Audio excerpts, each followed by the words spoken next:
안녕하세요. 이번 시간에 2020년 2회 전기산업기사 문제를 풀도록 하겠습니다.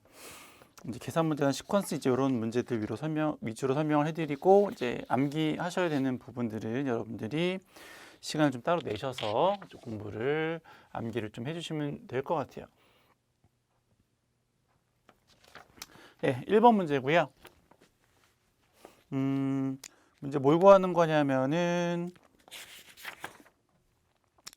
설비 부하 용량을 구하고 이제 분기 회로수를 이제 구하는 문제입니다. 일단 요거를 먼저 표에 이제 보시면 그림 밑에 있는 표에 보시면 표준 부하에 대한 그 내용들이 나와 있는데 여기다 일단 먼저 적어 놓고 그리고 이제 문제를 좀 풀도록 할게요. 그렇게 하는 게 좀 편하니까. 일단 이제 가로 세로에 대한 이제 그 크기가 나와 있는데 단위를 보시면 이제 밀리미터로 나와 있어요. 근데 이제 그 표에 나오는 그 부하들은 제곱미터에 대한 단위이기 때문에 요거를 이제 밀리미터를 이제 미터로 환산을 하고 문제를 좀 푸는 게 편하겠죠. 그래서 공세개만 이제 없애면 미터가 되는 거니까 요거 같은 경우는 이제 10미터가 되는 거고 요건 5미터가 되고 요건 2미터가 되고 여긴 7미터, 여기는 4미터가 되겠죠. 그렇죠? 그럼 주택 부분은 이제 여기서부터 여기까지 10미터인데 그럼 여기서부터 여기까지는 이거 다 더하셔야 되니까는 11이니까는 13미터가 되겠죠. 그렇죠? 여기서부터 여기까지는 쭉, 13미터. 그렇죠? 13미터가 되고 상전 부분은 여기서부터 여기까지니까는 11미터가 되겠네요. 그렇죠? 진열장은 4미터고 이렇게 해놓고 이제 표에 나오는 이제 표준 부하들을 한번 적어 볼게요. 여기 주택 부분이 있고 상전 부분이 있는데 그거는 참고상 가번에 나오는 그 표에서 찾을 수 있고요. 그 표 보면은 이제 세 번째 줄에 주택, 아파트, 사무실 나오죠. 주택 그리고 가운데 상점이 나오는데 그거에 대한 표준 부하가 얼마냐면 30VA다 이렇게 나왔어요. 그렇죠? 제곱미터당 30VA. 상점 부분도 30VA 이렇게 나오는 거죠. 창고는 얼마냐면 나번에 나오는데 별도 계산한 표준 부하에 보면 창고는 5VA다. 그렇죠? 진열장은 이제 표에는 나오지 않고 다 부분에 보시면 부하에 따라 산출한 값에 가산해야 되는 이제 그 부하가 나오죠. 그래서 가산하는 부하 중에 동그라미 2번에 보면 진열장 폭 1m에 대해서 300VA다 이렇게 나왔어요.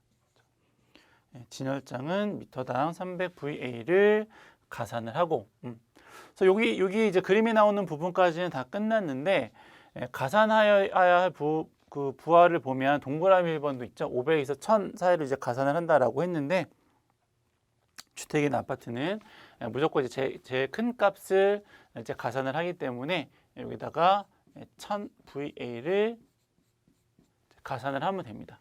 여기는 요 그림에 있는 부하를 다 더한 다음에 거기다가 1000을 이제 가산을 하면 전체 이제 부하 설비 용량이 되는 거죠. 그래서 그렇게 하고 이제 문제를 이제 풀어보도록 하겠습니다. 1번. 설비 부하 용량을 산정을 하래요. 여기 나오는 요것들 다 계산을 해서 얼마만큼 설비 용량이 되는지를 먼저 선정을 하겠습니다. 일단 여기 주택 부분, 이 부분을 보시면 가로 세로가 13m에 10m고 그리고 이제 제곱미터당 30VA 이렇게 나온 거죠. 플러스 그리고 상전 부분은 가로 세로가 11에다가 곱하기 5m 마찬가지로 부하는 30VA. 창고는 2 곱하기 5죠.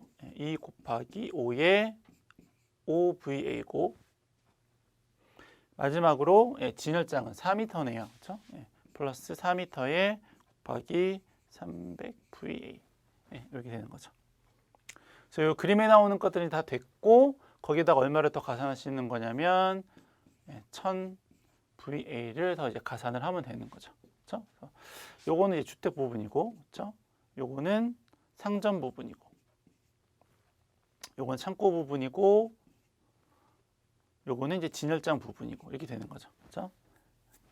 그래서 면적에다가 표준 부하, 그렇죠? 면적에다가 표준 부하 면적에다가 표준부하, 그 길이의 이제 표준부하를 이제 해서 가산을 해서 이렇게 계산기로 누르면 그럼 전체 설비 용량이 얼마가 나오는가 봤더니 7,800 VA가 된다더라라고 하는 거죠.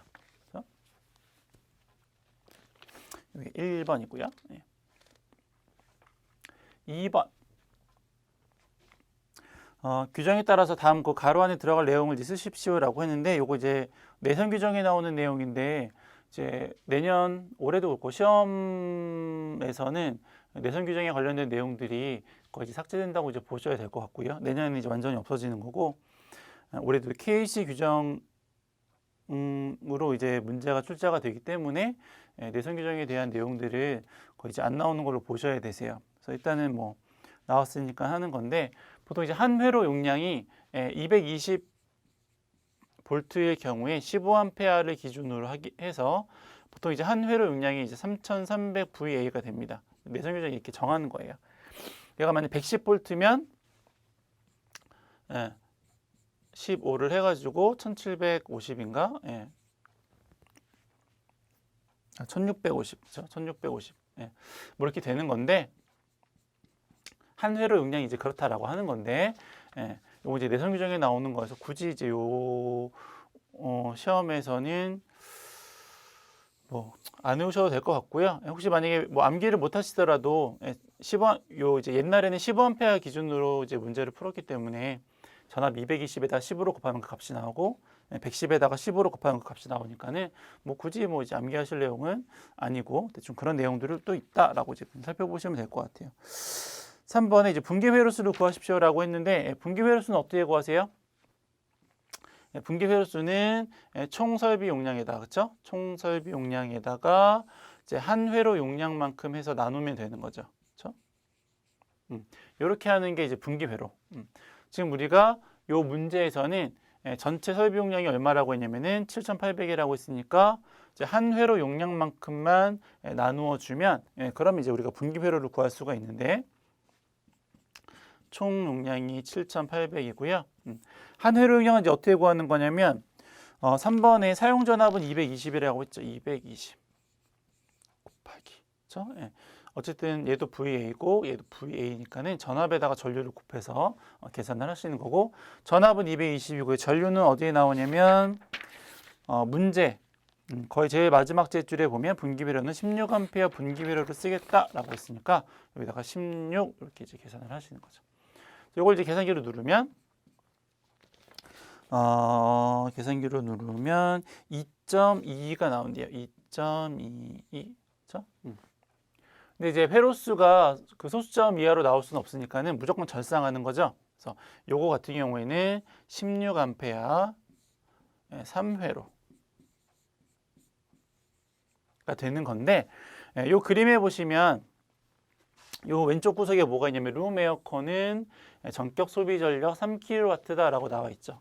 대형 기계 기구 같은 경우에는 무조건 이제 단독으로 분기 회로를 써야 돼요. 3kW 이상인 경우, 3kW 이상인 경우, 220V에 3kW 이상인 경우는 단독 분기 회로를 써야 돼서 여기 설비 용량에는 포함시키진 않아요. 단독 회로를 사용할 거니까 여기에는 포함시키지 않고 전체 나온 값에 요 회로수가 이렇게 나오면 거기에다가 추가적으로 요 대수만큼만 분기 회로를 이제 만들어주면 되는 거죠. 그래서 요거는 저기 룸에어컨 한 대 있으니까 3kg짜리 한 대 있으니까 여기다가 1회로를 더 추가를 해서 전체 답은 16A 4회로가 이제 답이 된다더라라고 하는 겁니다. 그렇죠?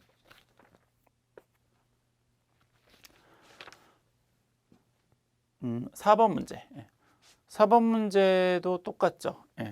4번 문제도 똑같은데 4번은 혹시 이제 그 책에 조건이 없으면 조건을 써주세요. 룸에어컨은 포함하지 않는다라는 조건이 4번에 있어요. 그래서 룸에어컨은 4번 문제고 3번 문제는 룸에어컨도 이제 포함을 하는 거예요. 특별한 조건이 없으니까. 4번 문제는 룸에어컨은 포함하지 않는다라는 이제 조건이 있고요. 책에 이제 문제에 조건이 없으면 적어주세요. 그래서 이 4번 문제는 룸 에어컨은 포함하지 않는 상태에서 전압을 110볼트로 적용했을 경우에 분기 회로수를 이제 구하시는 거고요. 그래서 나머지 똑같잖아요. 전체 설비 용량에다가 16화표는 똑같고 전압만 이제 110으로 바뀌는 거니까. 그래서 이렇게 해서 계산을 하면 이게 얼마가 나오냐면 4.43이 나와요. 4.43 이렇게 나오죠. 그러면 110V로 우리가 이렇게 분기 회로를 만들었을 경우에는 16A 몇 회로가 나오는 거냐면 5회로가 나오는 거죠. 그렇죠? 4번은 16A 분기 5회로다라고 이제 보시면 될 것 같아요. 그렇죠? 마지막 5번은 연속 부하, 3시간 이상 연속하는 부하가 있는데 분기 회로를 이제 그 보호하는 과전류 차단기 전격 전류가 얼마를 초과하지 않아야 되냐면 80%를 초과하면 안 돼요. 80%를 초과하면 연속되는 부하를 사용할 수가 없어요. 그래서 80%를 초과하지 않아야 한다라고 보시면 될 것 같습니다. 넘어가시고 3번 문제입니다.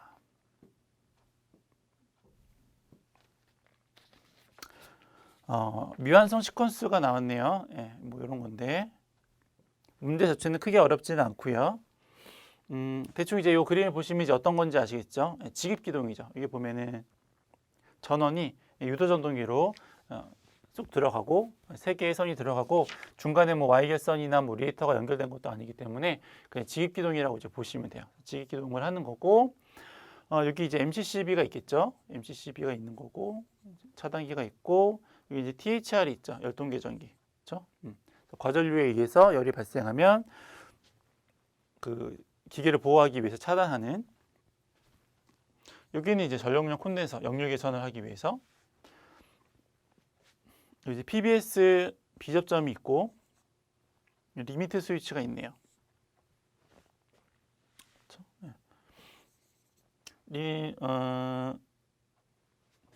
리미트 스위치가 있고. 그래서 요 회로를 이제 잠깐 간단하게 설명을 해보면 어쨌든 직입기동이고요. 직입기동이고 여기에 나오는 이게 이제 THR 열동계전기의 접점이죠. 그래서 얘가 만약에 과전류가 발생을 하면은 접점이 붙으니까 노란색 불에 이제 불이 들어오겠죠. 그렇죠? 노란색 램프에 불이 들어오는 거고 여기 이제 M은 이제 매뉴얼이고 여기 이제 오토여서 요거는 수동으로 동작할 때 그리고 일로 바꾸면 자동으로 동작할 때라고 이제 보시면 될 것 같아요. PB 버튼 스위치죠. 푸시 버튼 스위치 비접점으로 되어 있고요. 비접점으로 되어 있다라는 거는 평상시에는 접점이 붙어 있다가 사람이 손으로 이렇게 동작을 시키면 A 접점으로 이제 바뀌는 이제 그러한 이제 접점이고 여기 이제 PBS 그러니까 푸시 버튼 스위치 A 접점인데 얘는 평상시에는 이제 그 떨어져 있다 접점이 떨어져 있다가 사람이 손으로 동작을 시키면 접점이 붙어서 신호를 흘리는 이제 그런 접점에 대한 모양이 될 것 같아요. 그래서 이제 매뉴얼로 됐을 경우에는 내가 이 PC 얘를 누르면 통전이 돼서 MC가 여자가 되겠죠. 그렇죠? 그래서 MC가 여자가 되면 얘가 이제 붙으니까 그럼 전동기가 이제 회전을 하게 되는 이제 그런 모양이겠고요. 여기 나오는 이제 MC 요거는 우리가 뭐라고 부르냐면 자기유지라고 부르는 거죠. 그렇죠? 요거를 우리가 뭐라고 불러요? 자기유지라고 부르죠. 그래서 내가 여기에서 손을 떼어도 푸시 버튼은 누르는 동안만 동작을 하고 손을 떼면 다시 원상복귀를 하니까 눌렀다가 손을 떼어도 이게 여자가 되는 순간 같이 접점이 붙어서 푸시 버튼과 상관없이 계속 신호가 흐를 수 있도록 스스로 유지시켜주는 접점을 이제 자기유지 접점이라고 하는 거죠. 그렇죠? 그래서 이건 이렇게 되는 거고 LS 스위치는 이제 리미트 스위치라고 하는데 이건 이제 기계적으로 동작하는 스위치죠. 요런 아까 요 MC 같은 경우에는 전기적으로 신호가 흘렀을 때에 동작하는 스위치고 요거는 기계적으로 물리적으로 그 접점을 이제 동작을 시키는 그런 스위치다라고 이제 보시면 될 것 같아요. 여기 이제 빨간색 램프하고 레드하고 이제 그린이니까 빨간색 램프하고 녹색 램프가 있는데 보통 이제 빨간색 램프 같은 경우에는 좀 위험한 표시죠. 그래서 운전하고 있으면은 전동기가 운전하고 있으면 좀 위험하니까 그렇죠? 그래서 얘는 운전이고 녹색은 안전한 거죠 보통. 그래서 요거는 언제 전동기가 안전하냐면 정지해 있을 때 움직이지 않으면 이제 안전하겠죠. 그렇죠? 뭐 그렇지 않은 경우도 있으니까 문제 설명을 조건들을 이제 살펴보셔야 되겠지만 보통 일반적으로 이제 그렇다라고 하는 거예요. 그러면 여기에 접점을 이제 그리라는 문제일 테니까 접점을 그리면 어떻게 되겠어요? 얘는 운전을 하고 있을 때에 불이 들어와야 되는 거니까 여기 이제 MC-A 접점이 이제 되겠죠. 요거랑 똑같이. 얘가 여자되는 순간 붙고 이제 빨간색 램프가 이제 불이 들어오는 거고, 그럼 여기에는 이제 어떤 접점이 붙는 거냐면 여기는 MC의 B 접점이 붙겠죠. 평상시에는 붙어 있어서 그러니까 전동기가 기동하지 않을 때에는 정지해 있을 때에는 계속 이 녹색 불이 들어오다가 만약 이제 MC가 이렇게 여자가 돼서 접점이 붙고 접점이 붙으면 얘는 접점이 떨어질 테니까 신호가 끊어져서 이제 소등이 되겠죠. 그래서 이제 그러한 시퀀스 도면이다라고 이제 보시고 문제를 풀어보시면 될 것 같아요. 자, 1번. 도면에 표시된 1번부터 5번까지 약과 한글 명칭을 쓰래요. 자, 뭐 아까 위에 대충 썼죠. 그래서 뭐 MCCB랑 해가지고 이렇게 쭉 썼으니까는 참고하시면 되고, 도면에 그려져 있는 황색 램프의 역할도 아까 설명해드렸죠. 열동계전기 동작하면 이제 불이 들어오는 거.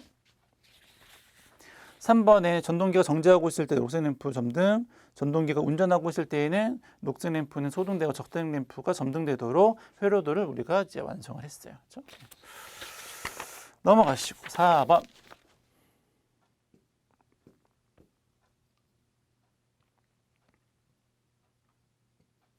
네, 4번은 이렇게 무접점 논리 회로를 유접점 시퀀스로 이제 바꾸어서 이제 그리십시오라고 하는 건데, 접점이 없으니까는 무접점이고요. 요거 이제 나중에 그림을 그리면 아시겠지만 접점이 있어서 요거 이제 유접점이라고 이제 부르는 겁니다. 그래서 무접점 논리 시퀀스를 유접점 시퀀스로 이제 바꾸어서 그리는 그림이고요. 일단 이제 여러분들이 아셔야 되는 거는 각 소자에 대한 특성을 좀 이제 아셔야 되는 거죠. 그렇죠? 그래서 얘는 엔드 회로라고 부르는데, 엔드 회로라고 부르고 얘는 이제 오어 회로라고 부르죠. 그렇죠? 사칙연산에 대입해서 보면 얘는 이제 곱하기를 의미를 하고요. 이거 이제 더하기를 이제 의미를 합니다. 얘를 이제 접점에 대한 모양, 유접점 시퀀스로 바꿀 때에 요거는 접점에 대한 모양이 서로 직렬로 연결되어 있다라는 것을 의미를 하고, 얘는 접점이 병렬로 연결되어 있다라고 하는 것을 의미를 한다라고 기억하시고 이제 문제를 풀시면 좋을 것 같고요. 요걸 이제 수식으로 한번 표현해 보면 얘는 이제 이렇게 표현을 하겠죠. A 곱하기 B, A, B니까 곱하기, 그리고 여기도 똑같죠. C 곱하기 D. 그래서 그 두 개를 더하는 거니까 수식으로 표현하면 이제 이렇게 수식으로 표현할 수가 있겠고요. 요거를 이제 다시 시퀀스 도면으로 옮겨서 유접점 시퀀스로 그리면 요거랑 요거는 직렬이다라고 이제 말씀을 드렸어요. 그러면 직렬은 접점이 이제 이렇게 직렬로 연결되어 있는 거고, 여기에 낫에 대한 모양이 없으면 일반 신호는 이제 A 접점에 대한 모양으로 그려주시면 됩니다. 그래서 요거는 A 접점의 A, 요거는 A 접점인 B 이렇게 보시는 거죠. 그러면 C하고 D도 마찬가지겠죠. 요거랑 똑같이 직렬로 이렇게 연결을 하고 얘는 C, 얘는 D 이렇게 되는 거겠죠. 마지막으로 그 각각에 대한 회로가 병렬로 연결이 되는 거냐, 그렇죠? 요거랑 각각에 대한 회로가 병렬로 연결이 되는 거니까 최종적으로는 이렇게 그리면 될 것 같습니다. 그렇죠? 뭐 어려운 내용은 아니었으니까. 5번.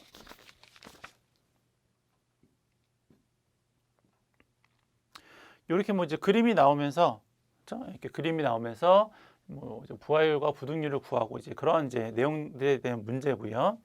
수치에 10의 3승을 한다는 의미예요. 수치축에 만약 5라고 하면 5는 그냥 5가 아니고 5 곱하기 10의 3승 킬로와트라고 하는 의미가 된다. 이제 그렇다는 거고, 여기도 이렇게 써 있죠. 여기 그래서 이렇게. 그래서 요거를 이제 한번 물론 점선으로 이제 구분이 되어 있긴 하지만 다시 한번 좀 그려보면 이게 이제 A죠. 이렇게 A, 그렇죠? A 이렇게 요거는 A고, 그렇죠? B는 얘가 B죠. B B 그렇죠? 그리고 얘가 C입니다. C 이렇게가 이제 C 부하에 대한 이제 내용이죠. 그래서 이걸 갖고 이제 문제를 한번 풀어보도록 하겠는데 첫 번째 합성 최대 전력이 얼마일까요? 라고 했어요. 합성 최대 전력. 어느 시간대의 전력을 이 세 개를 합했을 때 A 부하, B 부하, C 부하를 합했을 때 어느 시간대에서 가장 많은 전력을 쓰게 될까요? 라고 이제 봤더니 이 부분이겠네요. 그렇죠? 이 부분이 여기서부터 여기 사이가 각 부하를 합했을 때 가장 이제 많은 전력이 소모되는 시간대라고 이제 보시면 될 것 같고요. 거기에 보시면 얘는 8, 9, 10, 얘는 이제 10kg, 10 곱하기 10의 3승 kW가 사용이 되고요. C 같은 경우에는 4 곱하기 10의 4승만큼, 4 곱하기 10의 3승 kW만큼, 그리고 B 이때는 3 곱하기 10의 3승 kW만큼 이제 전력이 소비가 되겠죠. 그렇죠? 그래서 1번은 10 플러스 4 플러스 3의 곱하기 10의 3승만큼이니까 17이죠. 17 곱하기 10의 3승 kW만큼이 이제 합성 최대 전력이 된다라고 이제 하는 거죠. 그렇죠? 다음에 2번은 각 부하에 대한 평균 전력이 얼마냐 이렇게 물어봤어요. 평균 전력은 어떻게 구하세요? 하루 동안에 전체 사용한 전력을 24로 나누어 주면 되는 거죠. 그렇죠? 그러면 뭘 해볼까요? A를 한번 해보죠. A를 한번 해볼 건데 얘가 이제 킬로와트 10의 3승 킬로와트니까 요거는 단위를 메가와트라고 쓸 수 있어요. 10의 6승. 10의 3승에다 또 10의 3승이니까 10의 6승이니까 이제 메가와트라고 표현을 좀 한번 해볼게요. 그래 놓고 요 A를 보면 처음에 1, 2, 그렇죠? 2메가와트죠. 2메가와트. 그렇죠? 2메가와트가 몇 시간 동안 사용이 되냐면 하나, 둘, 셋, 넷, 다섯, 여섯. 그렇죠? 6시간 동안. 6시간 동안 6아워만큼 사용을 하고 그 다음에 또 그 다음에는 여기가 7이죠. 7메가와트인데 얘는 몇 시간 동안 썼냐면 하나, 둘, 셋. 얘는 3시간 동안 사용을 했죠. 그렇죠?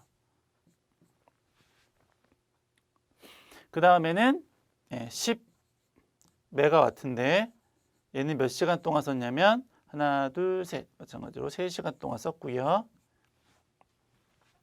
그 다음에는 또 7메가와트인데 얘는 1시간 썼어요. 그렇죠? 곱하기죠.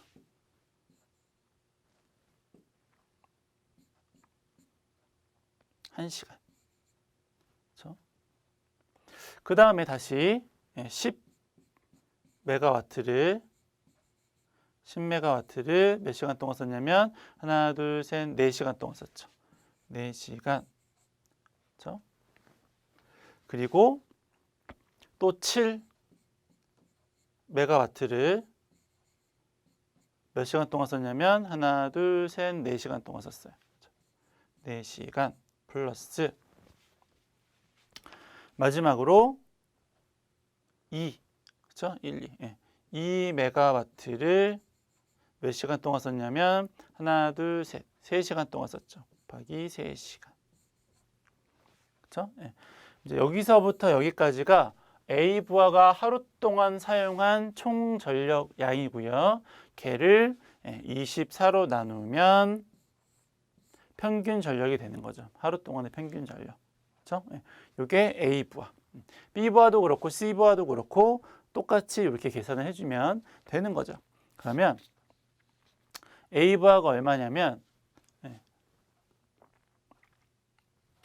있으니까 A 부하는 6 곱하기 10의 3승 킬로와트고 B 부하는 3.75 곱하기 10의 3승 킬로와트고 C 부하는 2.25 곱하기 10의 3승 킬로와트 더라라고 이제 하는 겁니다. 그렇죠?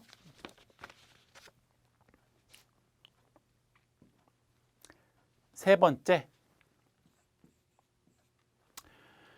종합 부하율을 구하십시오. A, B, C에 대한 종합 부하율을 이제 구하십시오라고 하는 건데, 부하율은 어떻게 구하세요? 하평최죠. 하평최 곱하기 100이죠. 그렇죠? 부하율은 평균 전력을 이제 최대 전력으로 나누면 되는 건데, 최대 전력이 얼마라고 했냐면 여기에서 구했죠. 그렇죠? 합성 최대 전력이 나와 있으니까 우리는 이제 평균 전력만 구하면 되는데, 평균 전력도 아까 좀 전에 2번에서 구했죠. 그래서 따라서 우리 부하율은 A 부하 평균, B 부하 평균, C 부하 평균을 다 더한 다음에 최대 합성 전력인 17 곱하기 10의 3승 곱하기 100으로 구할 수 있겠다라고 하는 거고, 이렇게 해서 계산을 하면 얘가 70.59가 나온다라고 합니다. 70.59%. 이게 이제 평균 부하율, 그 종합 부하율. 네 번째는 부등률이 얼마일까요? 그렇죠? 부등률은 어떻게 구하게요? 구했으니까 이거 계속 써야 돼가지고 여기까지만 지울게요. 그럼 부등률은 어떻게 구하냐면 등계합이죠. 그렇죠? 등계합. 얘는 곱하기 100은 안 하고, 그래서 부등률이라고 하는 거는 개개의 최대 전력의 합에다가 합성 최대 전력을 나누어주면 이제 부등률이 되는 거고요. 개개 최대 각 부하에 대한 최대 전력은 얼마냐면 A 부하는 10이죠. A 부하는 그대로 10이고, C 부하도 이제 그대로 4. 그렇죠? B 부하는 5죠. 그렇죠? 이거 제일 크죠. 이 시간대에서 찾는 게 아니죠. 그냥 전체 하루 동안 사용했던 그 부하 중에서, 전력 중에서 언제 가장 많이 사용하는가라고 하는 것들이니까. 그럼 개개의 합성을 보면은 10 플러스 4 플러스 5 곱하기 10의 3승 나누기, 그렇죠? 나누기 합성 최대는 얼마라고 했냐면 17 곱하기 10의 3승 해가지고 계산기를 눌러 보시면 얘가 1.12가 나온다라고 합니다. 1.12. 여기까지는 괜찮았어요. 부하율 구하고 뭐 요거는 이제 어느 정도 따라오면 이제 괜찮았는데, 이제 마지막 문제가 좀 걸리죠. 마지막 문제가 뭐였냐면 최대 부하일 때의 합성 총 역률이 얼마일까요? 요때 요 경우에 역률이 어떻게 될까요?라고 하는 거죠. 그래서 요걸 이제 하기 위해서는 좀 지워야 돼요. 저거 다 지우는 거는 좀 그래서 여기 다 지우고, 여기도 지우고, 쟤는 뭐 남겨두죠 뭐. 일단 역률, 그렇죠? 문제가 최대 부하일 때 합성 역률이 얼마냐 이렇게 물어본 거여서 역률을 이제 구하셔야 되는데, 역률은 우리가 어떻게 구하냐면 그 직각삼각형 워낙 많이 했죠, 그렇죠? 여기가 피상분이고 여기가 유효분이고 여기가 무효분이면, 그렇죠? 이렇게 돌리면은 이제 역률이니까는 이제 코사인 세타를 어떻게 구하냐면 피상분의 유효 전력으로 구한다라고 하는 거고요. 이 피상분은 피타고라스의 정리에 의해서 밑변 제곱, 높이 제곱해서 루트를 씌우면 이제 빗변이니까, 그렇죠?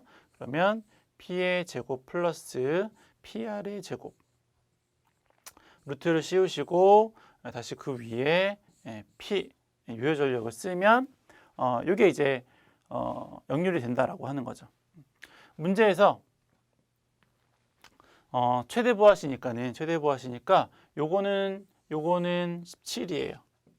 요거는 뭐 17 곱하기 10의 3승이죠.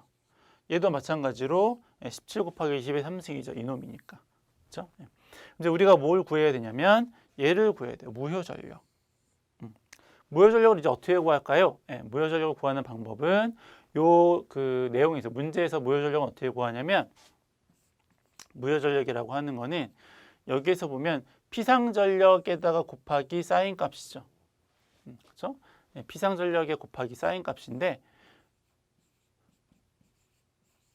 이 피상전력이라고 하는 거는 유효전력을 역률로 나누어 주면 그러면 걔가 이제 피상전력이 되는 거니까 최종적으로 우리는 이 공식을 이용해서 무효전력을 구할 수 있겠다라고 하는 거고요. 문제에 보시면 각 부하에 대한 역률이 나와 있어요. 얼마냐면 두 번째 줄 제 끝쪽에 보시면 A, B, C의 역률은 시간에 관계없이 A는 80, 0.8이고 B는 1, 100%, 그리고 C는 0.6이다, 60%다. 그렇죠? 그럼 그걸 가지고 이제 무효전력을 계산을 해야죠. 그럼 A 부하는 무효전력이 어떻게 되냐면 10이죠. 10에 나누기 역률이 0.8 곱하기 코사인이 0.8이면 사인이 0.6이죠. 그렇죠? 요거 플러스 B부하는 역률이 100%니까 무효전력이 빵이죠. 없죠. 그렇죠? 마지막으로 C 찍어줘. C는 4죠. 4. 0.6이라고 했으니까 0.6에 곱하기 0.8 이렇게 되는 거죠. 그렇죠? 해서 이제 곱하기 10의 3승을 하면 그러면 이제 무효전력이 얼마가 나오는가 봤더니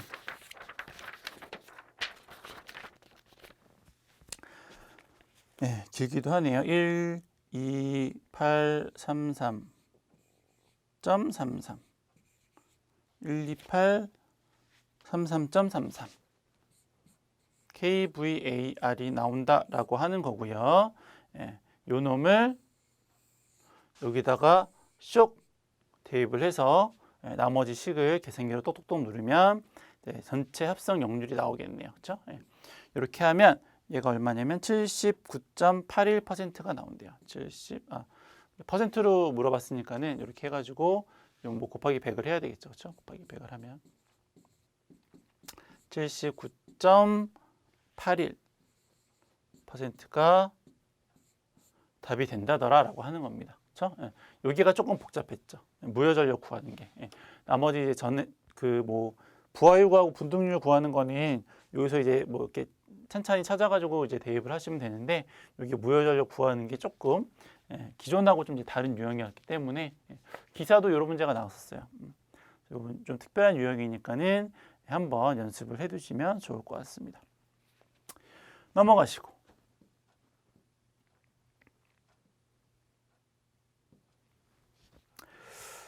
이런 이제 고압선 설비에 대한 단선도인데 다음 이제 물음에 답하십시오라고 했고요. 요거 하나가 잘못됐는데 요거는 0.8이에요. 0.8.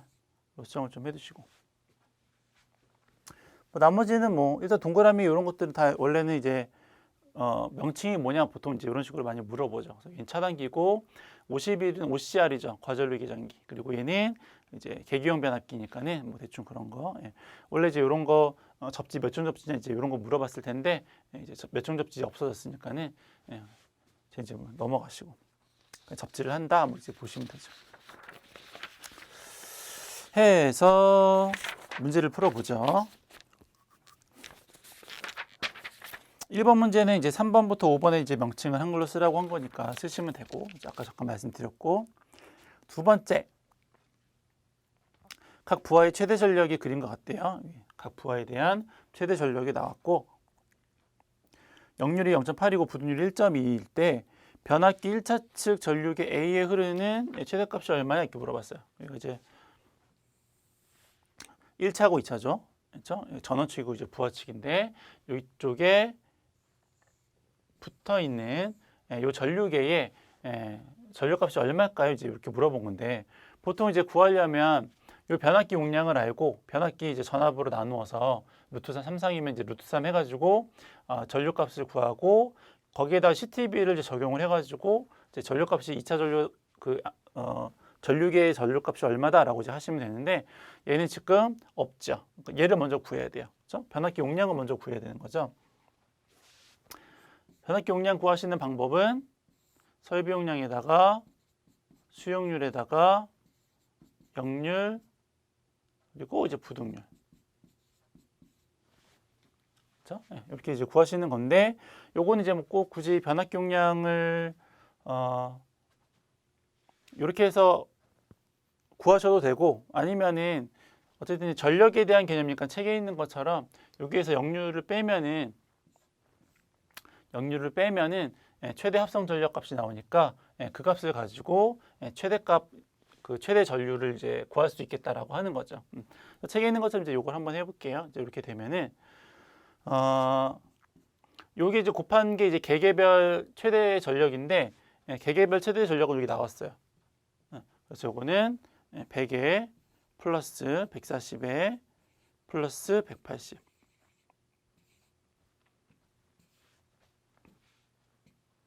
플러스 180에 부등률이 얼마라고 했냐면 1.2죠. 그랬을 때 얘가 이제 몇 킬로와트냐? 역률을 뺐으니까 킬로와트가 나오겠죠? 몇 킬로와트인가 봤더니 350 킬로와트예요. 350 킬로와트. 그리고 이 변압기에는 350 킬로와트만큼의 전력이 제일 큰 이제 부하가 되는 거죠. 다 왔어요. 거의 이제 요거 1차 측 전류 구해가지고 CTB만 이제 곱하면 되는 거니까. 그럼 1차 전류는 어떻게 되세요? 1차 전류는 전력은 350이고 350 킬로죠. 곱하기 10의 3승 에다가 3상이니까 루트 3배 그렇죠? 곱하기 전압은 1차 측 전압은 6600이에요. 6600 역률은 얼마라고 했냐면 0.8이라고 했으니까 0.8 이렇게까지 하면 이제 1차 측 전류가 되는 거고 거기에다가 CTB를 고려를 해야 되는 거죠. 그러면 75에 5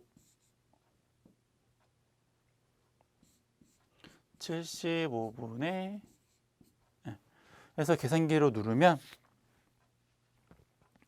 2.55가 나온다라고 합니다. 2.5 암페어. 그렇죠?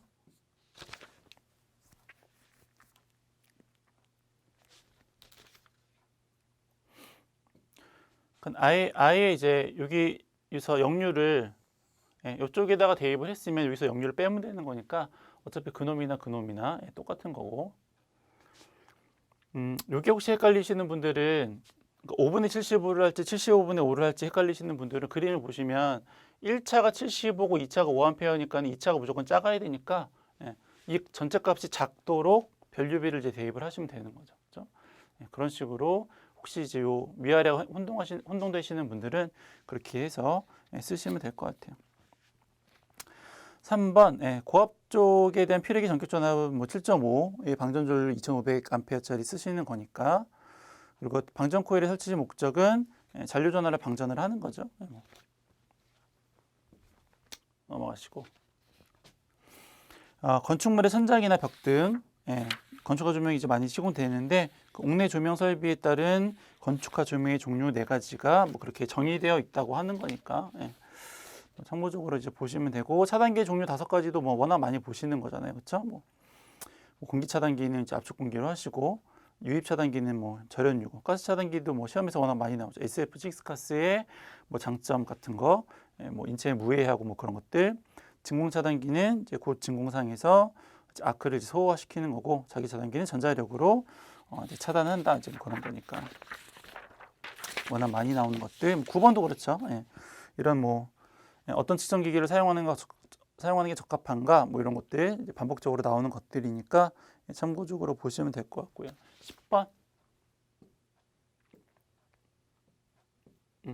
10번은 이제 요게 있을 수도 있고 없을 수도 있죠. 그렇죠? 예, 요게 요 T1이 이제 뭐라고 했냐면 바이패스예요. 그냥 지나가세요 하는 거죠.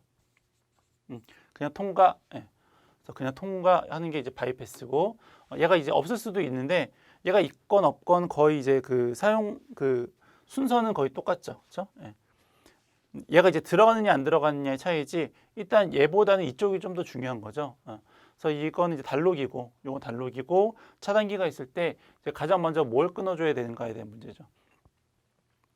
단록이는 부하가 걸려 있을 때 동작을 시킬 수가 없으니까는 무조건 차단기를 끊고, 그렇죠? 그 다음에 단록이를 이제 이렇게 끊는 거, 그렇죠? 만약 바이패스가 있으면 바이패스를 통해서 등전위를 만들어주고 전위를 똑같이 만들어주고 그래서 이제 나머지는 이제 똑같이 끊고 하니까는 뭐 얘가 있으나 없으나 뭐 크게 상관은 없어요. 그래서 문제는 이제 뭘 물어봤냐면 이 차단기를 점검을 할 건데 어떻게 하면은 순서를 이제 어떻게 하면 좋겠습니까라고 하는 거죠. 순서는 일단 바이패스 연결하고, 그렇죠? 먼저 등전위 만들어주고 그리고 차단기를 끊어야죠. 그래야지 단록이에 대한 개폐가 가능한 거니까. 그리고 단록이를 이렇게 끊어주면은 차단기를 안전하게 점검할 수가 있겠더라. 이제 뭐 그런 거고. 만약에 얘를 다시 투입한다라고 하면은 반대로 가면 되는 거죠, 그렇죠? 단록이 먼저 투입하고 차단기 투입시키고 바이패스 나중에 끊어주고 이런 식으로 진행이 된다라고 하는 거니까 뭐 이런 문제도 뭐 비슷하게 많이 보셨을 테니까. 11번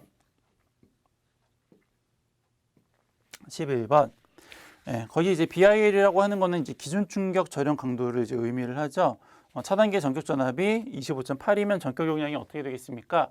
차단기의 용량을 구하는 식은 크게 두 가지죠. 퍼센트 임피던스를 이용을 하시거나, 그렇죠? 100의 기준 용량으로 퍼센트 임피던스를 이용을 하시거나 아니면 루트 3배의 차단기 전격 전압에다가 전격 차단 전류를 곱해서 계산을 하시거나 보통 차단기는 단위가 다 메가볼트 암페어를 보통 이제 사용을 하죠. 그래서 문제에서는 이제 요걸 물어본 거죠. 밑에. 그래서 전격 차단 전압이 차단기 전격 전압이 얼마라고 했냐면 25.8인데 22.9kV에 대해서 차단기 전격 전압이 25.8이죠. 기기 전격이 25.8이에요. 공칭 전압 22.229에 대한 기기 전격은 25.8이죠. 그리고 단락 전류 전격 차단 전류는 얼마라고 했냐면 20카라고 했어요. 20kA. 그래서 계산기 눌러주시면 되는 거죠. 따로 이제 뭐 11 마이너스 3승 이런 거 안 한 이유는 얘도 키로고 얘도 키로니까는, 그렇죠?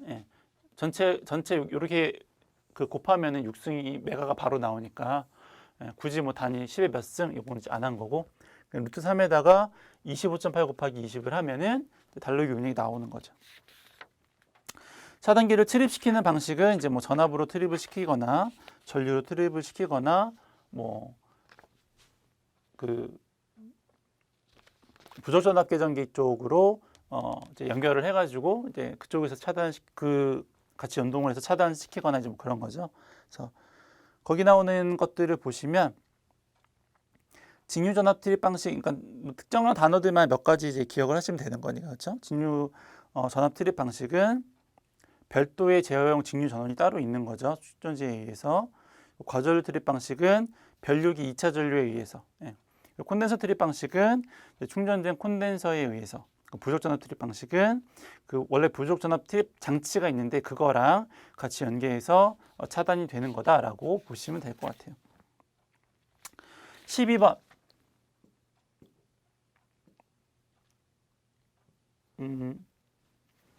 문제는 뭐냐면 얘가 얼마일까요? 이렇게 물어보는 거죠. 그렇죠? 얘가 얼마일까요? 얘는 어떻게 구하세요? 단상 이선식이죠. 단상 이선식이니까 식이 수전단 쪽 전압에다가 플러스 전압 강화가 발생하니까 전압 강화를 더해줘야지 이제 처음에 이제 보내줬던 전압을 이제 구하게 되는 건데 단상 이선식 같은 경우에는 이하 2에 아래 코사인 세타 리액턴스의 사인 세타 이렇게 되는 거고요. 보통 일반적으로 푸는 경우에는 여기 이제 플러스가 들어가죠. 왜냐하면 부하가 웬만하면 다 이제 리액턴스 유도성 이제 부하니까 그렇죠? 유도성 부하다 보니까 여기 다 플러스가 들어갔는데 얘는 이제 회로를 보시면 유도성 부하가 아니고 용량성 부하잖아요. 그렇죠? 그러니까는 유도성하고 용량성은 반대죠. 여기 마이너스를 넣어야 돼요. 그래서 이렇게 해서 이제 구하시면 되고 나머지는 뭐 다 주어졌으니까 그렇죠? 예. 수전단 전압은 220이라고 했고 그렇죠? 전류는 얼마라고 했냐면 15A라고 했네요. 15A. 예. 저항은 3이고 리액턴스는 4고요. 역률은 얼마인가 봤더니 첫 번째 줄 제일 마지막 때쯤에 부하 역률이 0.6이다. 그렇죠? 코사인이 0.6이면 사인이 0.8이죠. 해서 계산기로 누르시면 되는 거다. 요것만 좀 주의하시면 되죠. 그래서 계산기로 눌러 보시고 하시면 178V가 나온다라고 합니다. 그렇죠? 오히려 전압이 상승했죠. 170인데 220이니까. 왜냐면은 부하가 콘덴서 용량성 부하가 이제 걸려 있으니까. 13번. 좀 전에 설명드렸던 내용이네요. 차단기 용량이 얼마가 될까요? 아까 두 가지 방법이 있다라고 말씀드렸고 그 중에 하나가 퍼센트 임피던스를 이용하는 방법. 그렇죠? 네, 값들을 조건에 나온 값들을 대입을 한번 해보면 변압기 퍼센트 임피던스는 3%로 하겠다. 그렇죠? 그리고 기준 용량은 얼마냐면 변압기 500짜리 세대를 Y 결선하는 거니까 요건 얼마냐면 500에 단상이 500이니까 곱하기 3을 해야죠. Y 결선으로 하겠다라고 하는 거니까. 차단기 용량은 아까도 말씀드렸지만은 몇 메가인가 보통 이제 메가볼트 암페어로 이제 나온다라고 말씀드렸으니까 총 계산한 거 곱하기 10의 마이너스 3승을 하셔야 돼요. 그렇죠? 왜냐면 얘가 킬로니까 500킬로잖아요. 만약 이렇게 계산하기가 조금 단위 환산이 잘 안 되시면 어떻게 하는 게 오히려 좋은가 하면 500kg니까는 곱하기 10의 3승 이렇게 하면 단위가 다 풀어졌으니까 그럼 최종적으로 메가로 바꾸고 싶으면 10의 마이너스 6승 이렇게 해가지고 메가를 바꾸시면 되는 거죠. 이제 이 문제 푸실 때 이제 실수하지 않으셔야 되는 부분이 그냥 500kVA라고 나왔으니까는 그렇죠? 500kVA라고 나왔으니까 옳다구나 하고 기준 용량에다 500 집어넣어가지고 틀리시면 안 되고 그렇죠? 그리고 마지막에 단위 환산 못 하시면 안 되고 그러니까 오히려 이제 아주 어려운 문제보다 이런 문제 때문에 떨어지시는 경우가 있는 거죠. 실수해서. 그러니까 쉬운 문제라고 그냥 대충 보지 마시고 꼼꼼히 좀 살펴보셔야 됩니다. 넘어가시고 14번.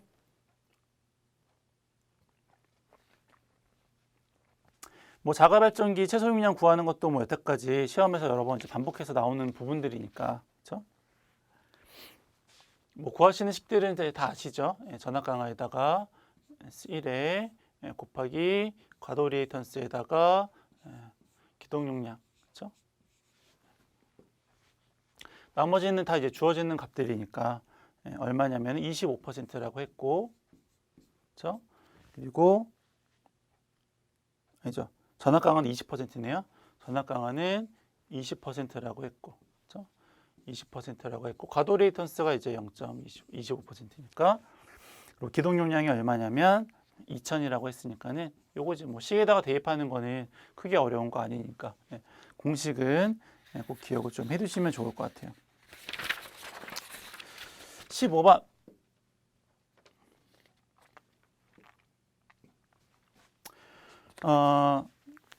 전압을 110에서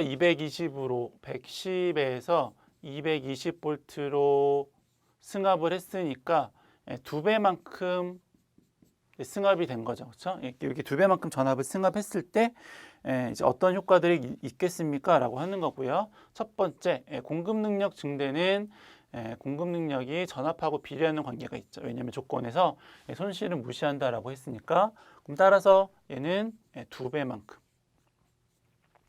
두 번째, 전력 손실의 감소는 어떻게 될까요? 전력 손실을 어떻게 구하세요? 보통 PL이라고 표현을 하는데 3배의 I 자승이 R이죠. 손실이니까. 근데 이 I 대신에 전류니까 루트 3 V의 코사인 세타의 P 해서 얘를 이제 여기다가 대입을 하면 식이 어떻게 정리가 되냐면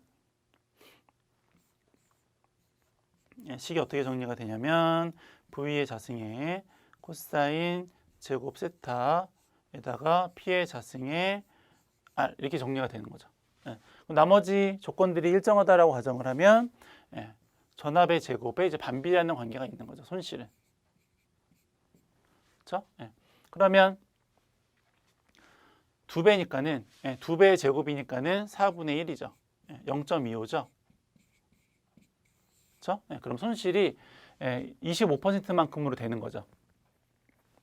그 전압을 높이기 전보다 전의 손실보다 이제 전압을 승합을 하면 25%만 남는 건데 문제에서는 그걸 물어본 게 아니고 얼마만큼 감소했느냐를 물어보는 거니까 1-0.25를 해야죠.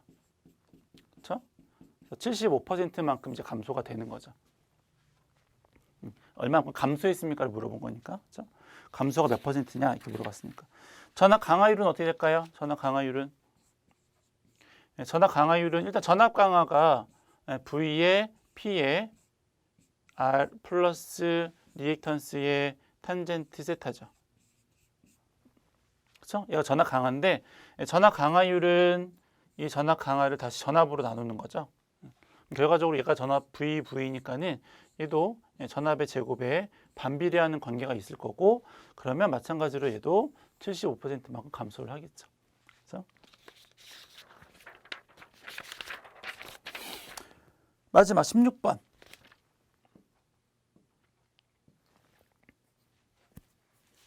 통합 접지에 대해서 물어봤는데, 그러니까 우리가 이제 특고합 측 계통이 있고 고합 측이 있고 저합 측이 있겠고 그리고 필해 설비 쪽이 있겠죠. 필해 설비 쪽이 있고 그리고 통신선 쪽이 있을 거예요. 그렇죠? 이렇게 이제 계통들이 있을 때 물론 이제 얘네를 각 개별적으로 이게 접지를 할 수도 있죠. 어떻게? 개별 접지를 할 수도 있는데 문제에서는 이제 개별 접지에 대한 게 아니고 통합 접지를 물어봤는데 통합 접지랑 공통 접지랑 조금 혼동할 수 있어서 이제 그것만 설명을 좀 드리려고 그래요. 통합 접지는 뭐냐면 얘가 이제 계통들을 접지 단자에서 다 이제 연결을 해가지고 얘를 다 이제 한꺼번에 묶어버리는 게 통합 접지죠. 그렇죠? 이렇게 하는 게 통합이에요. 이렇게 하면 뭐가 좋아요? 각 그 접지 저항값이 병렬로 연결되니까는 그렇죠? 접지 저항값을 더 낮출 수가 있겠죠. 계통도 좀 단순해지고. 근데 그 대신에 이런 이제 필해 설비 같은 거랑 같이 연결돼 있으니까는 여기서 뇌가 다른 계통으로 이제 들어올 수도 있고, 아니면 다른 쪽에서 고장 난 것들이 또 다른 계통에 이제 영향을 미칠 수도 있으니까 좋진 않다. 그런 단점도 있다라고 하는 거고. 그러면 이제 공통 접지는 뭐냐면 묶기는 묶을 건데 공통으로 묶기는 묶을 건데 여기만 묶을 거예요. 전압 계통만, 이쪽만. 필해 설비하고 통신 설비는 같이 안 묶어요. 여기는 안 묶어요.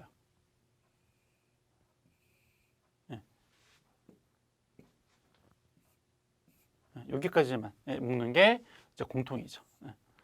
그래서 뭐 그런 게 있다라고 이제 보시면 될 것 같아요. 16번까지 해서 20년 이후의 문제를 모두 풀어보았습니다.